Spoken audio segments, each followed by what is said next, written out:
Μισθοφόρος ο Κώστας δούλευε σε μια εταιρεία που αναλάμβανε να κάνει κάποιο τέτοιου είδους φύλαξη σε πλοία που ήταν εκεί στη Σομαλία και σε όλα αυτά τα μέρη. Δεν ήταν μισθοφόρος. Ο Κώστας ήθελε πάρα πολύ να πάει σε αυτό το παιχνίδι.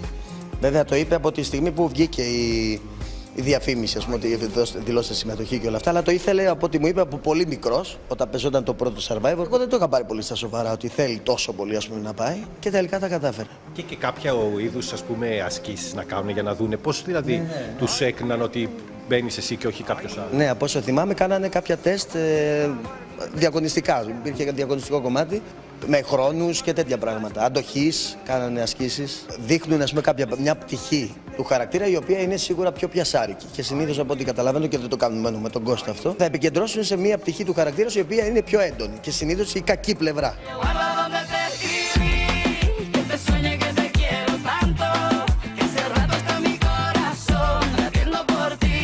Δεν ξέρουμε τίποτα, δεν έχουμε καμία επικοινωνία με τον Κώστα, κανείς μας. Ό,τι βλέπετε, βλέπουμε κι εμείς. Ούτε όταν είχαν το ατύχημα. Είχε με την οικογένειά του, γιατί έχω επαφές και με την αδερφή του και με τη μητέρα του. Ναι, ότι τους ενημερώσανε για να μην πάθουν τίποτα, να το μάθουν από κάπου αλλού. Κάτι το άλλο μέσα να τον παρακολουθεί, να παίρνει τις πίτσες του, τα σουβλάκια του και να μην βγαίνει έξω. Από αυτή την άποψη, αν με ρωτάς, θα ήθελα να τελειώσει το Survivor.